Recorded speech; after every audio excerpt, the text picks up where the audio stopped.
Netcasts you love. From people you trust. This is TWiT. Bandwidth for FourCast is provided by Cachefly at CACHEFLY.com. What sort of future do you think we're heading for? How will we live as we slip into the 21st century?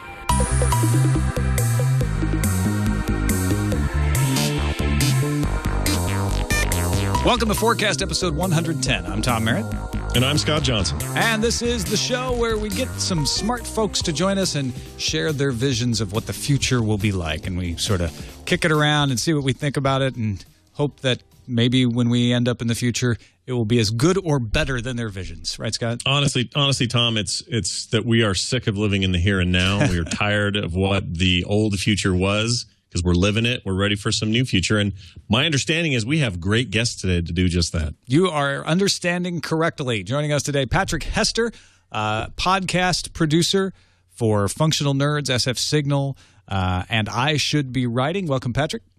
Hey, how's it going, guys? Good to have you along. Also joining us, Chris Marquardt, host of the world's longest-running photo podcast, Tips from the Top Floor. Of course, you may hear him on The Tech Guy as well, and maker of Pocket Chris, a photo teacher for your iPhone. Welcome, Chris. Podcasters for the win. Woo!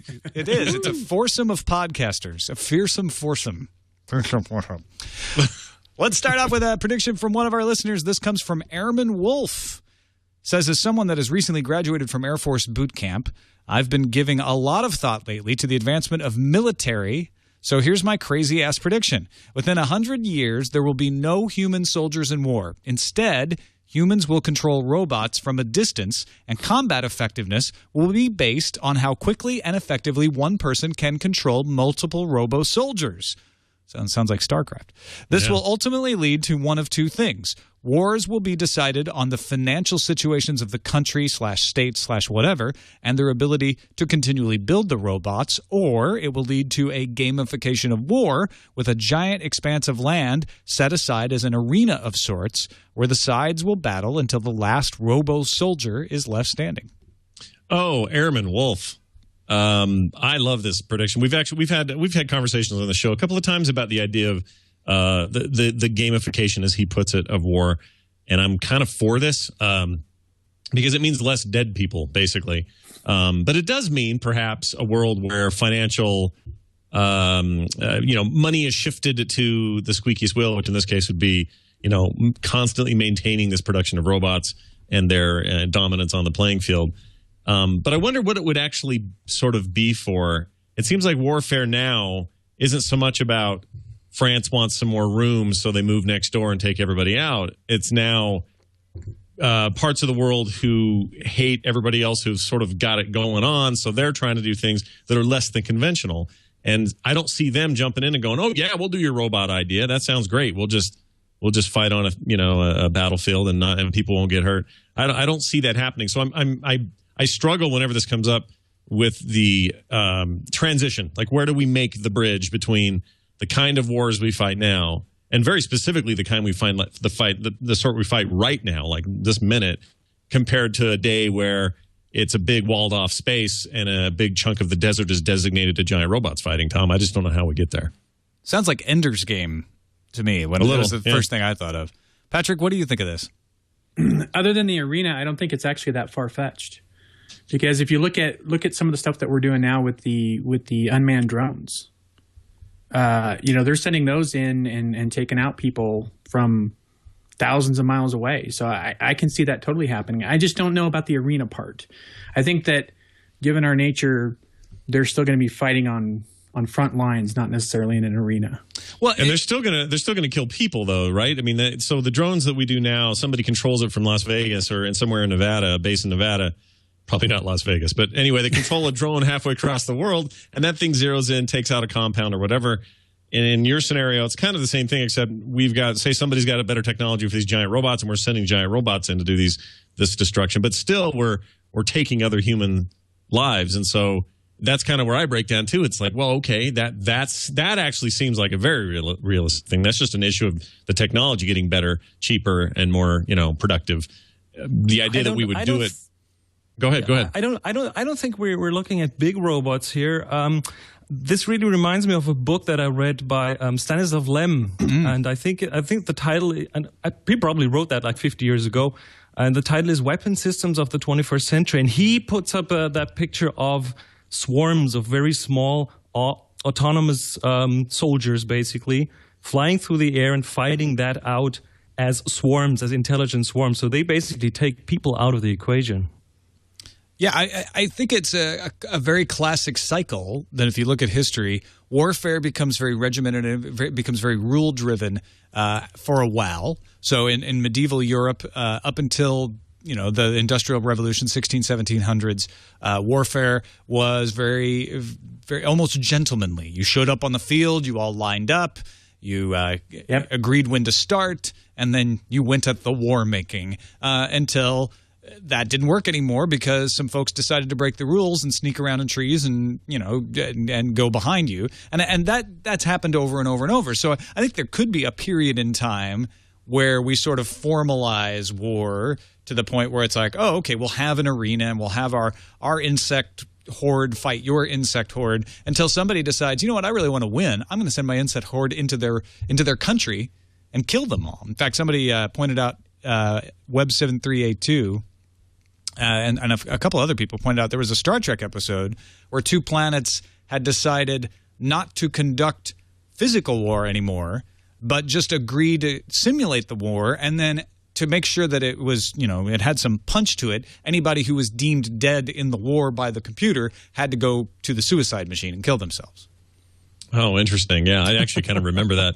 But it's so fascinating, this idea that we would somehow agree to sit down and essentially play a large version of chess, and that was good enough. Like when do humans get over this need to conquer or win or take power or have power or maintain power enough to say, yeah, we'll just solve it all with this sort of giant chess match? And I don't know if it's in our nature, and I don't know if we get to a point where we evolve past that, and at least maybe not given, the next 5,000 years or something. Maybe we need more time than that. But I love the idea. I love that it's about skill. It's basically, we basically turn war into a giant NASCAR race where it's all about the skill of the driver and how well your car is maintained and how much money goes into making sure it's race ready and on all that sort of thing. And I love the idea. It just becomes such a competition then without any real consequence other than, I guess, financial. And what happens if you lose? All right, so your giant robot army, let's say Europe is now one big unified superpower, and it's us in South America and Canada, and we're the two opposing forces, and we have a giant island we built out in the Atlantic, and that's where we fight this out. And let's say we lose. Well, then what? What was that fight for? Now they get to do what? Come over and take our robot factory in case someone else comes along and wants to challenge them? I mean, it seems like the stakes are weird in this scenario, and tonight we're playing for Michigan. Right. Yeah. Will we be allowed to vote for who gets to play, like for the best players? Oh, that's interesting. It's a democratized like army. Politicians, we kind of vote for them. So yeah. And then it would become this whole American Idol thing. Yeah. Oh yeah, sure. See, American I like that. But Army.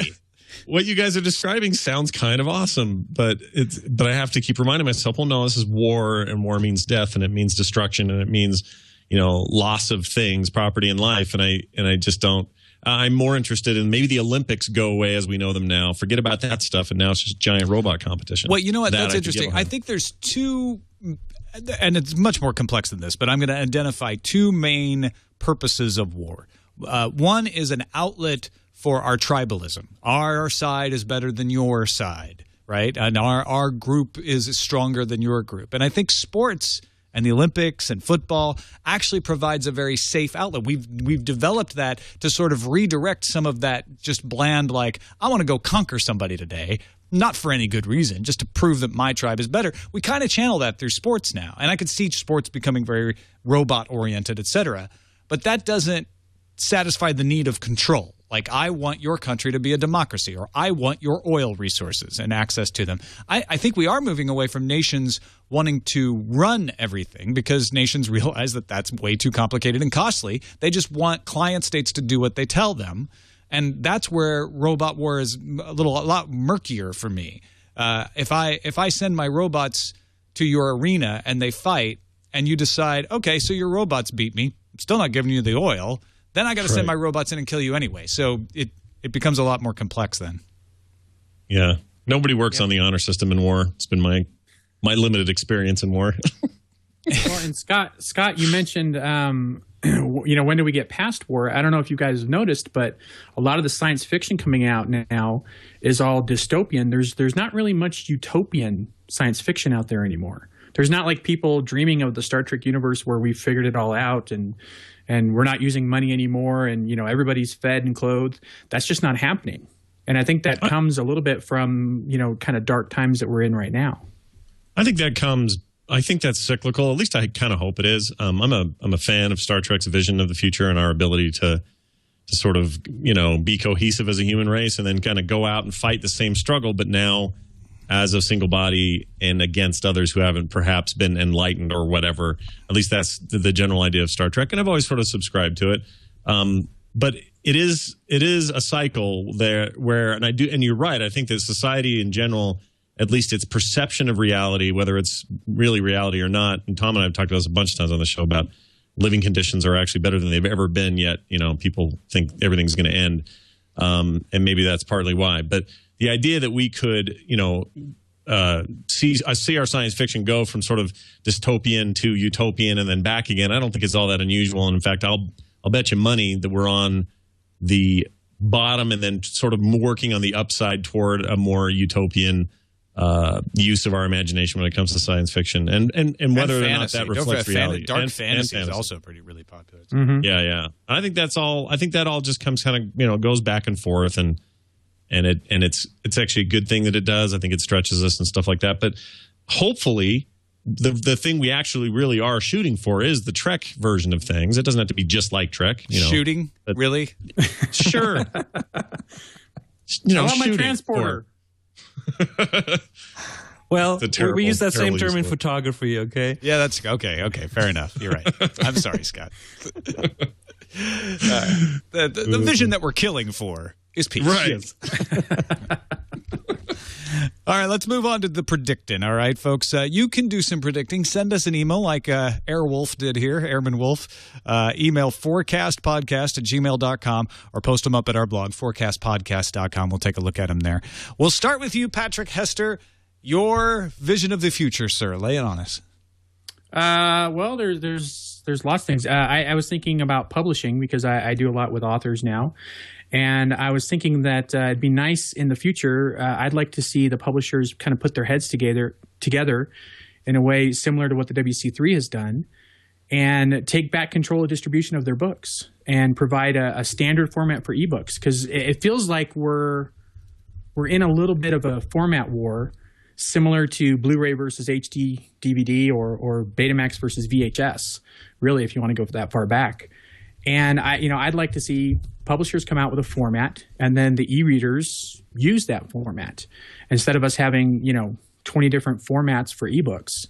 That way, if you buy a book, you could read it on whatever e-reader you decide you want to buy. If you want a Kindle, you can read it on a Kindle. If you want the Sony reader, you can read it on that. Rather than each of these manufacturers defining the format that you're going to read the book on. Well, they do that in part because they want to control the ecosystem that feeds the readers. So they don't necessarily want to make all their money on the readers. They want to make a ton of money on the back end, which is, Amazon wants to sell the books in their proprietary format, and Apple wants to sell them in their modified ebook format or EPUB format, and everybody else kind of wants to get that part of the business. And I understand why they do. I also really like what you're saying, but it's because it's a bit like, say, gasoline. We all have cars. They all use the gas. Let's get the gas in the same. It's not like we have to go, choose a brand of car and then go, well, now, do I want their brand of gas? Because I don't know if I do. It's a little different because market conditions are different in the automobile industry and the way oil works and stuff. So it's kind of a bad analogy. But I kind of get where you're coming from. I just don't see how any company whose profits and shareholder interests are going to allow them to not at least try to be the back end, to not just make iPods, but to also provide iTunes music store so you have to buy music through them, or a million other examples, right? But look at cell phones. If you want a better analogy, in America, you buy the cell phone and you also get the contract. Outside of America, you can buy the cell phone independent of the provider, and you can just plug in a SIM card. And if you want to be on Verizon, you're on Verizon. If you want to be on Virgin, you're on Virgin. And I'd kind of like to see that kind of a model here. Yeah, well, I would for phones for sure. Chris, what do you think about this idea that we, what if the pictures you took only worked on the digital photos you took only worked on certain computers because of the brand of camera you were using? How terrible would that be? I would hate that. I would really hate that. I think there are photographers who would like that if it was made into a very good business model for them. I mean, Apple is doing something like that with the App Store, and it's a pretty good business model for the app publishers. But and if someone comes up with something like that for photography, I think there would be photographers who would like that. But I want my stuff to be seen by as many eyes as possible, so I wouldn't want to be locked into one system or one platform for sure. Well, that's the key, right? There are standards. There's lots of different standards. In fact, the EPUB standard is a very good standard. But if I buy a book, even if it's EPUB, from the iBook store, it doesn't necessarily work on the Kindle because of the DRM involved. So it's not just the format, it's also the digital rights management. What we found out with music is that eventually, if the music industry dropped the DRM and just said, all right, we're pretty much going to go with MP3s or AACs because they both play on everything, suddenly everything opens up and they have a chance to make a lot more music. The pressure there was that people wouldn't commit to an ecosystem because they were used to taking their music with them and re-listening to it elsewhere. And it was always a problem to say, now, wait a minute, if I buy all this Plays For Sure Windows DRM music, I can't play it on the Zune? I got to buy it all over again? Well, that's crazy. So now we've gotten rid of that with music, and your music is portable. You can take it with you. And now we're starting to see cloud services develop, et cetera, et cetera. The problem with books is there's not that same pressure. I buy a Kindle book, I read it once, maybe I'll read it again someday, but I'm not going to run into that roadblock right again. So the motivation for the publishers to develop a standard isn't as imminent. Patrick, can you think of something that will push them to do this? Like what will force their hand? What will make them realize, hey, it's actually in your best interests to have cross-compatibility, DRM or not, but just have it so that when you buy a book, you can read it on any reader. That pressure is already starting to build. And the reason being is Amazon's controlling the price. And just like with music, like you were saying, the music industry's jumped onto Apple and iTunes thinking that just like everything that came before it, this is going to fail. They didn't expect it to work. They didn't expect anyone to embrace it the way they did. And what happened was Apple taught people that a single song is worth 99 cents. And when they taught people that, the music industry, they about crapped their pants because they said, well, wait a minute, 99 cents. No. We need to charge more. They didn't expect it to explode the way it did. And the same kind of thing is happening with the Kindle. Kindle sales are exploding and so many people are using it. Heck, my mom is 70 years old and I bought her a Kindle and she's reading 2 books a week now. Where before, she would read like a book a month. But now, because she's got the Kindle and she can zoom in and see the words, really big on the screen, it's easier for her to read, and she's just zooming through books. And the cheaper the book, it's just like with iTunes. 99 cents is quick and easy. It's cheap. You don't have a problem clicking that button and saying buy. And before you know it, you spent $30 on songs. You didn't buy the entire album, but you bought all these individual songs. Well, the same thing is happening on Kindle. People it's so quick and easy to click that, one-click button and have it delivered to your Kindle. And Amazon is setting the prices. And I think that is what's going to spur the publishers to take back control and say, well, now, wait a minute. We know what we want to charge. And you're teaching people that, a 99-cent ebook is a decent price. And you've got a lot of authors out there going, hold on, don't sell my stuff for $1. I can't live off $1. And I think that is going to be a really huge factor in all this. And I feel like we're only at the edge of this kind of format war. I think the big salvos are still to come. Yeah, and the more and more we'll see less and less. Well, I don't know. We've talked about this before too, but the idea that the books will be less and less available in printed form overall. Now we'll always, we're going to, for a very long time, we're going to see bestsellers and other books just constantly be available in print.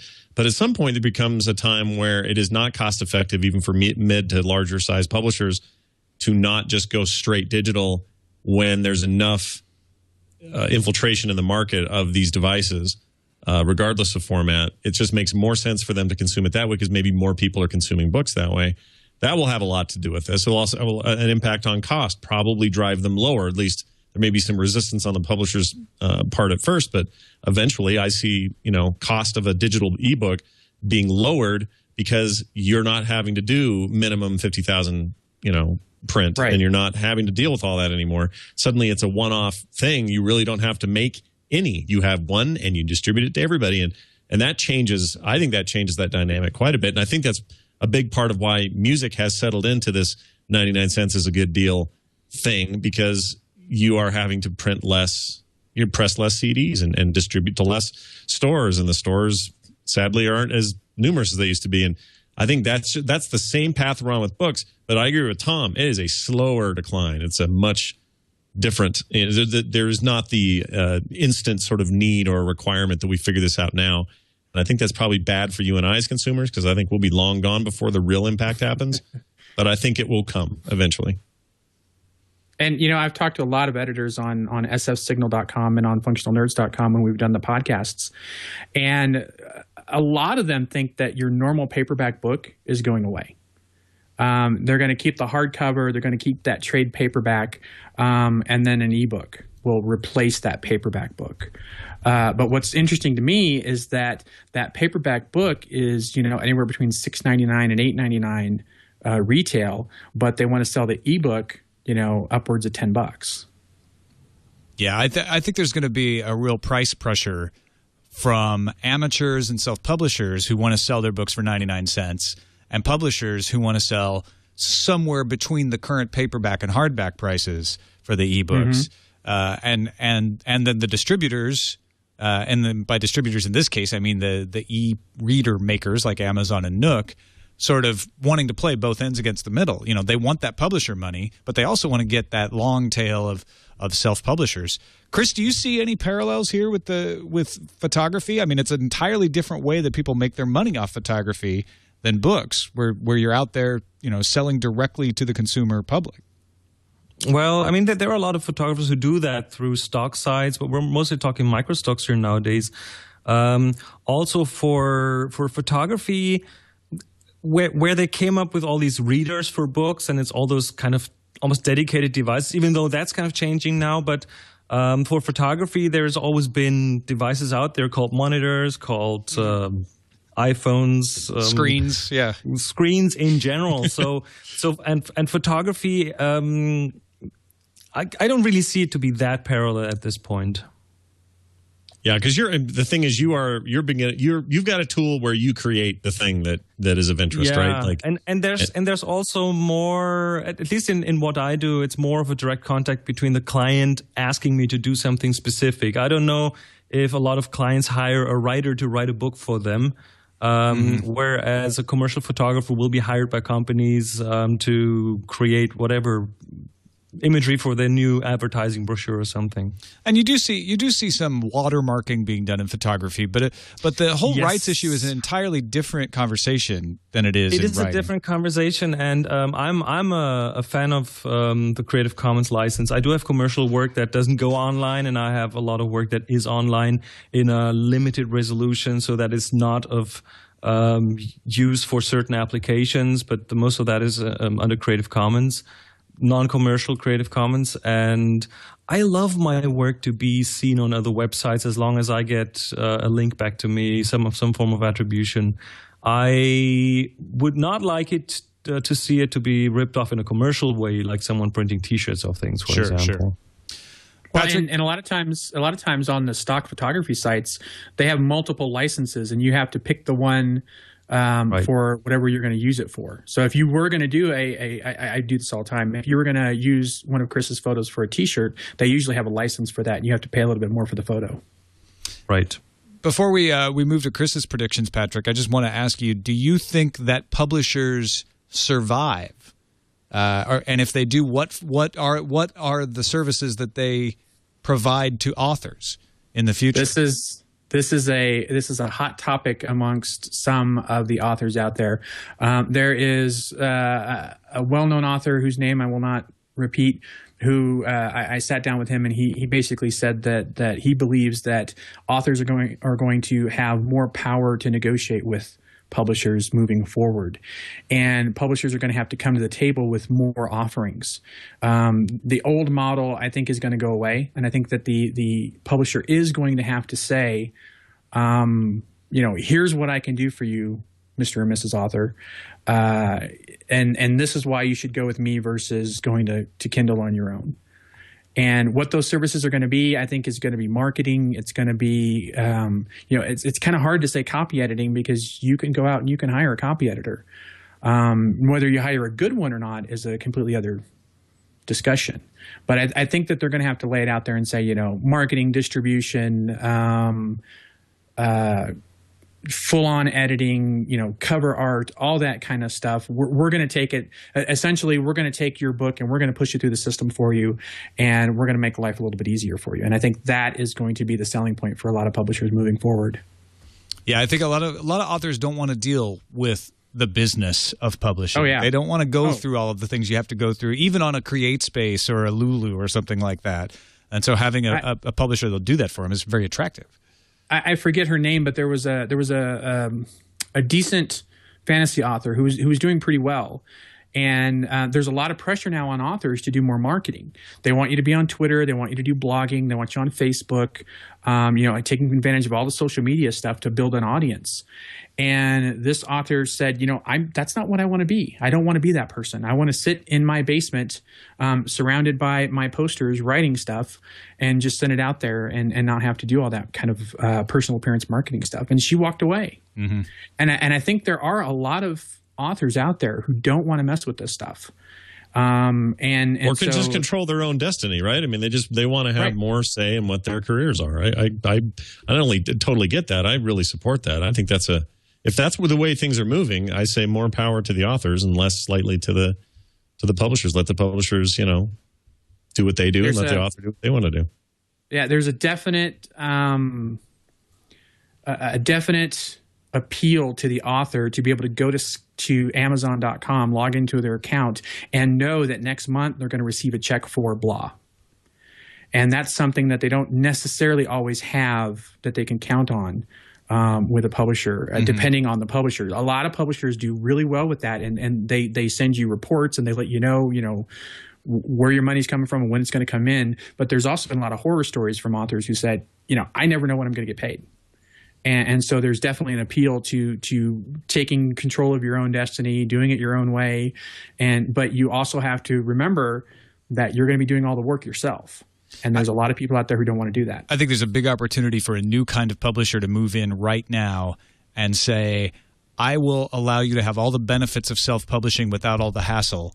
And my customers are going to have the benefit of my curation as a publisher, that you're going to get good books and good authors from me. And I'm sure there's a lot of publishers already moving that way, but I could see, like a Richard Branson-backed Virgin Publishing that does something like that. Maybe not Richard Branson, but that's sort of disruptive. I'm surprised someone hasn't moved in and done that. I think Amazon is sort of taking tippy-toe steps towards that, but they don't want to piss off the publishers that are providing all the books to their Amazon store, so they don't want to go too hard against that. They've already got their books banned out of the Barnes & Noble stores just with what they've done so far. Yep, I saw that. All right, let's move to you, Chris. Your predictions, your take on the future. Share it with us, if you will. Thank you. Well, it's obviously going to be something around photography. And I've been thinking, how far do I want to go into the future? And I was thinking of things that I think are pretty close, like tapping into the optical nerve to take pictures and these kind of things. Mm-hmm. But I didn't feel that was enough. So let's go a bit further. Wow. First of all, is photography still going to be around in the future? I'm talking, I have no idea, maybe 1,000 years, maybe 3,000 years, if the human race is still around at that time. And first of all, I think, yes, still photography especially will still exist as, I'd say, as an art form. People will still want to make art. But I believe that the way that's going to be made will be very, very different. And now I have to stretch your imagination a bit. Imagine that everything will constantly be on record. Maybe not on a molecular level, but on a more coarse resolution level. On a very high number of megapixels level. Sort of, but imagine that capture to be a three-dimensional capture. Okay. Over time. So you have a constant, 4D recording of everything. And now what you could do is slice and dice that four-dimensional thing any way you like. So all visual forms and more, and that goes way beyond photography, will be derived from that record. And it all happens via computation. So if you look at something like a still picture, that's just going to be sliced through time, through that matrix thing. And you get to choose the perspective. You get to choose where you are, choose the focal length, choose the depth of field. You even choose the time when you take that picture or when you decide when this picture is going to be taken. So the concept of a decisive moment is gone. And then if you look at video, you just leave that time axis in. You'll be able to freely choose your perspective with this kind of a system, which means that would even serve as a perfect source for any 3D that you could imagine, including holographic environments. And we are already seeing a few of these things. There are cameras out there that will take pictures, a series of pictures, and you get to choose the best one, or maybe the camera will even try to choose the best one. Yeah, Lytro is kind of a step down this path, isn't it? Lytro does refocusing, but you could also do this with this kind of system. Refocusing would be inherent in that. But also the time at which you take that picture. Cameras are already in the process of giving you that choice within like a 5-second range or something.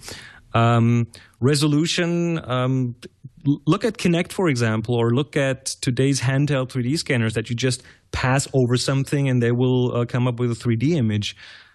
Just add better resolution, add color, and you basically have that kind of a system.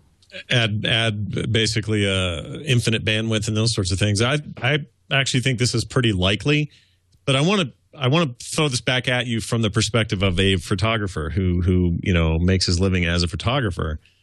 Does this not? It reminds me. I hate using this analogy, but it reminds me of the whole reason Syndrome was trying to take out The Incredibles in the Incredibles movie. All right, stay with me here for a second. So the whole point was, if everybody's super in the future, then no one is.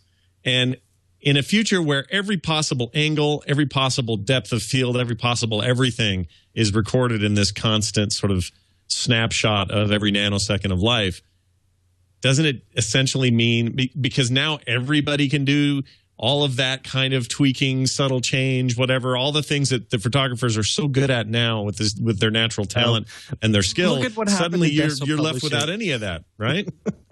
Look at what happened in desktop publishing. I mean, everyone all of a sudden had a word processor, and there was lots of cool word art and lots of really ugly stuff out there all of a sudden. So you will still need that person to have the vision, to have the idea of what looks good and what's art and what isn't. Also today, I mean, we're already kind of going there. I mean, everyone has if you buy a DSLR these days, you have a professional tool, no matter at what price point. You can do really professional work. So the whole democratization of photography is already there. A lot of professional photographers don't get the money they used to get because now your client will just hand this job over to his nephew. So we're already there, I think. We're already there, and everyone will be that artist in the future, but there will still be like individuals who are better at seeing from what angle that thing looks good and with what light and at what depth of field. You still have to call these shots and make the decisions because the system, unless it's really deeply in your brain, will probably not know what your intention is with the picture. So it'll do its automatic stuff and it'll just come up with something that might not be what you really want to You could might not tell the story that you want to tell. You could sort of see this effect in Instagram a little bit, where you unintentionally have a controlled experiment. Everybody's using the same phone, same camera. There's not a lot of room to change the focal length or do all the things that you do in professional photography. But some people take amazing pictures that they post up there, and then there's me. So I mean, I'm not just being self-deprecating. Like I validly admit I'm not very good at taking pictures, and having the same equipment as other people doesn't make me any better. And I think it's all about the eye. It's being able to find that perspective and find that moment and find the light and say that's what I want to do with it, and that's the tweak I want to make with it. It's kind of the same with podcasting. It's the same with art. I mean, I kind of threw the question out as a hypothetical because I'm living the current day example of how if you give enough tools to enough people and it's the gateway is wider and less expensive to get into that gate, you give really talented people an opportunity to shine and rise to the top. But what you do create is a big wad of average as well. And so I don't disagree at all. I think you're totally right. It's just you are still going to have more than you even do now, because you're right. Now people have in their hands great cameras. Most people's phones that they go buy today have pretty good cameras built into these things, and you can do some pretty amazing work, like Tom's saying, on Instagram or otherwise. But you still have to be, all right, well, now there's a big sort of a larger average pool. I've got to sort of still rise above that and be better than everybody else. And it's true of anything. 20, 30 years ago, if you'd have said, well, let's just start our own radio show. Holy crap, Tom, the hoops we'd have to jump through, the pain it would be, the gateway to get through would have been nearly insurmountable without a very traditional path and a much narrower gate and a much smaller group of key holders. And that's all changed now. So I'm all about this idea that you can, these things now open themselves up to everybody, but it's still an issue of who is going to harness that and be amazing, and not be average. Yeah, I find that the greater the tools, the harder it gets to become really good. And we see this. The more possibilities you have, the harder it gets. And constraint is really where creativity strives. Just last weekend, I've been out just with the iPhone with the purpose to shoot pictures, to do photography. I deliberately left the big cameras at home, and the pictures I took home were, from a technical point of view, maybe not as perfect, but from a creative point of view, much better than a lot of the other stuff that I do. Yeah, well, it's why a lot of people like to draw or shoot black and white photography or post on Twitter. It's all the same thing. It's a constraint that I'm working within. Yes. And your prediction eliminates constraints. And yes, so you're right. It makes it much harder to be like, okay, you can take any view at any point in time with any light exposure. Now I have no more excuses. It's direct to my brain. Patrick, what do you think about this? I think we're partway there already because of our iPhones and our smartphones. Everybody has one of these. Everybody's taking a bunch of pictures right now. So we're partway there. But I don't know how far it'll go. I don't know if we'll actually hit all the 3D kind of stuff that Chris was talking about. I know that Sprint has a 3D phone right now, and my joke was that what that's going to do is usher in a whole new age of homemade porn. Well, that's always the leading edge of any technology, right? Right.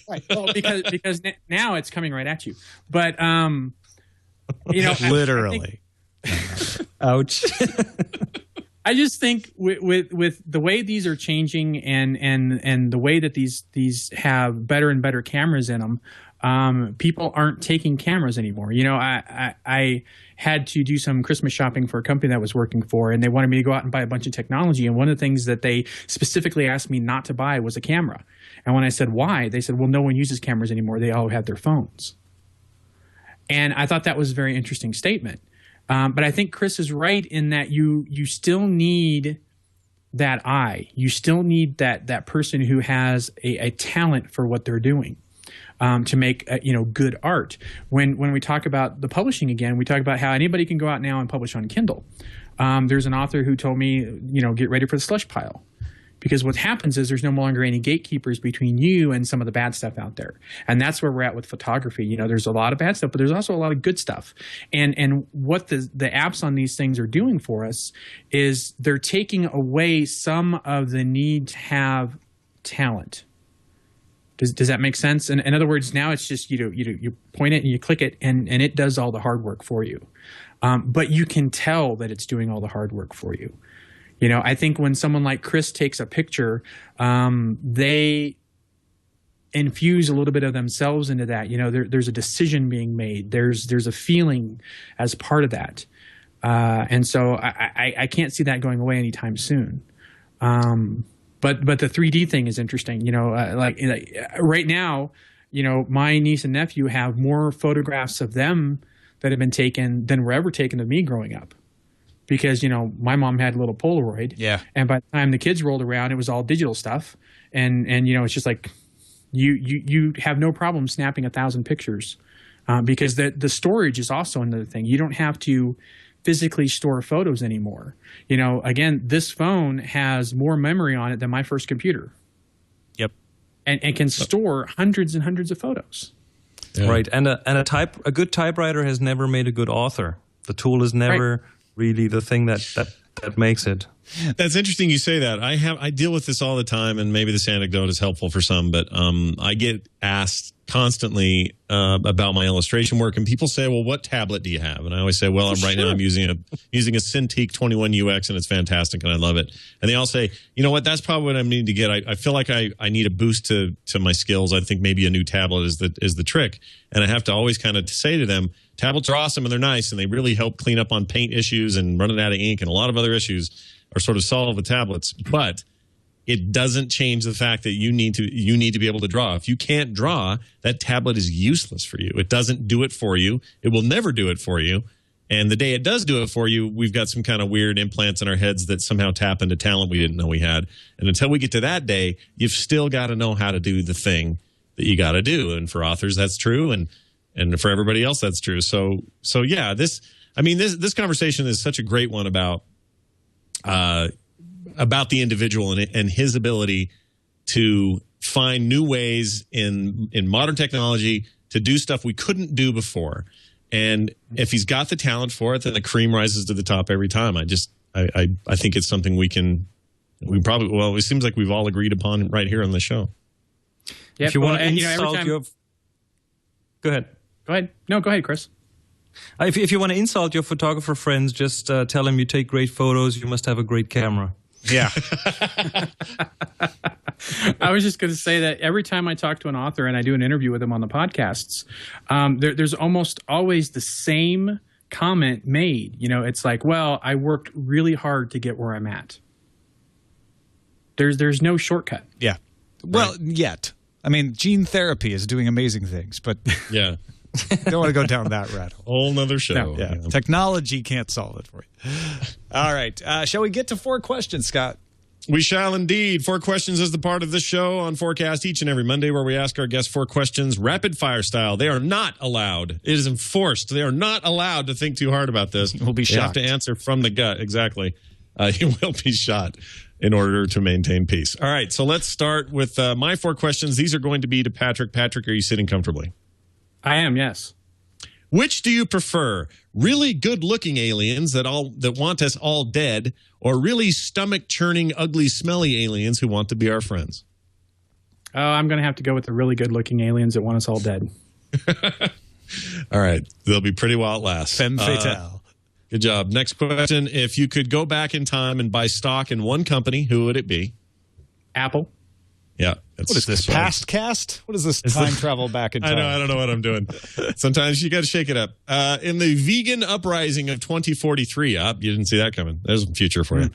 In the vegan uprising of 2043, what will be the best way for meat eaters to protect themselves? Shield yourself with cows. Smart. As a herd of cattle. Great idea. Because they won't come near them, dude. That's great. Like vampires. All right.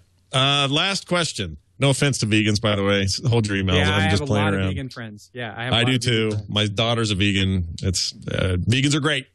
Vegans are great. You're just tweaking your daughter with that question, is what you're doing. Basically, yeah. And she's not a very good vegan. Anyway, some say the moon is made of cheese. What food item do you think Saturn will turn out to be made of? Spam. There is a ring around my spam. Fantastic. Saturn you have musubi. Nice job. Tom, over to you. All right, Chris, are you sitting comfortably? Well, you got to cut me some slack. It's almost 2 a.m. here, so I'm a bit slow. Absolutely, no problem. That we'll begin. The first question you've almost answered with your prediction. This is the question I'd written. Drawing, painting, photography, videography. What will be the next advance in the visual medium? Well, the record, the big 4D record. Yeah, the everything record. So you kind of already answered that. So I'll throw in an alternate question one. Will we ever be able to photograph vampires? Just with an anti-mirror. We just need the technology. Yeah. All right. Question number 2. Will humans always be at war, or will they outgrow that need? We talked about this earlier, too. Well, they will replace the shooting with guns by shooting with cameras. The photo wars begin. Question number 3. Which will we achieve first? Faster than light travel, teleportation, or the shedding of the need for our bodies? The latter.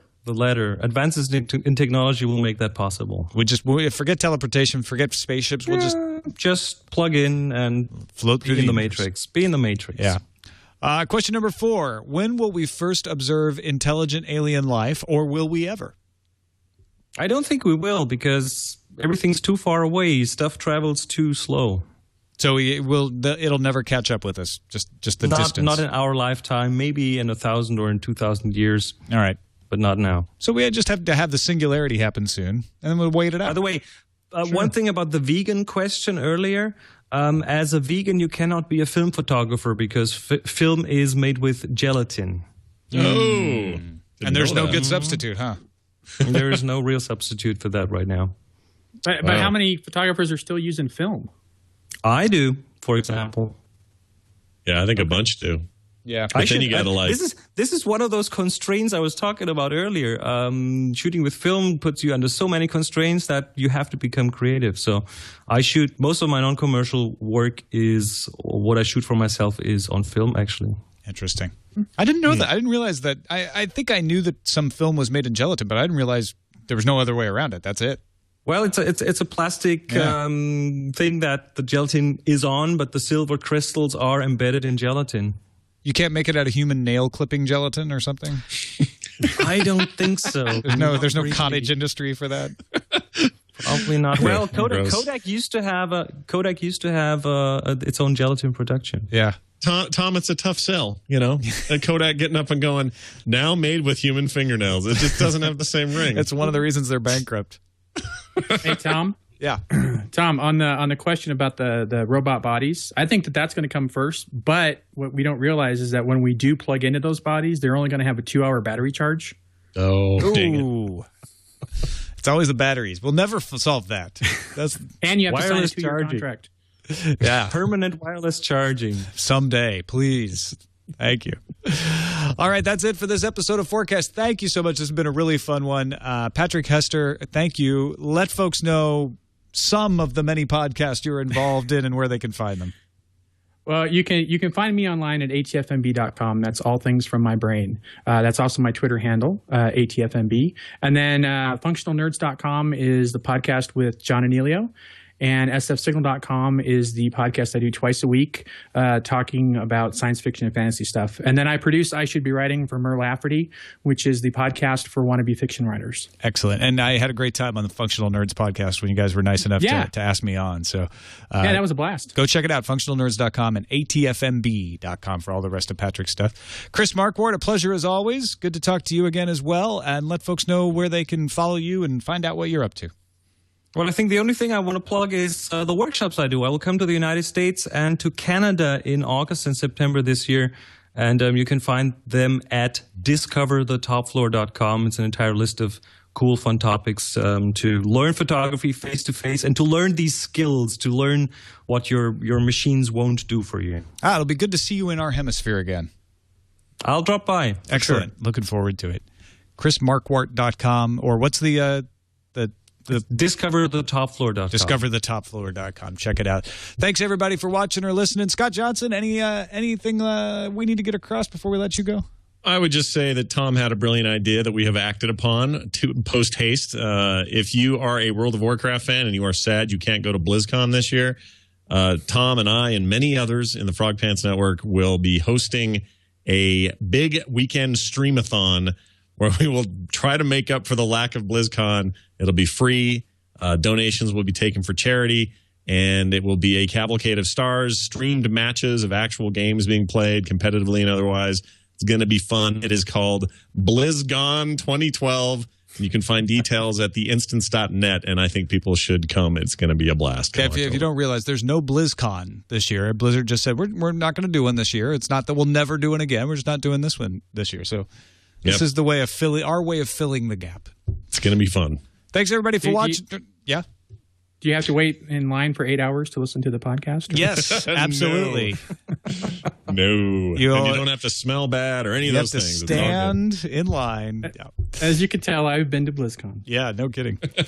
Don't forget to leave comments at our website, fourcastpodcast.com, or email us, fourcastpodcast@gmail.com. That's it for this episode. We'll see you next time. Bye-bye. But it's only 32 years away. Wait. Great episode. Thank you guys so much. Yeah, you guys were awesome. Thank you. Chris, you would never know it was like 2 a.m. in Germany. That's crazy. No. I was having lots of sauerkraut and sausages before I came on. That keeps me awake as a German. Yes, of course. Well, cool. Thanks again for staying up for us.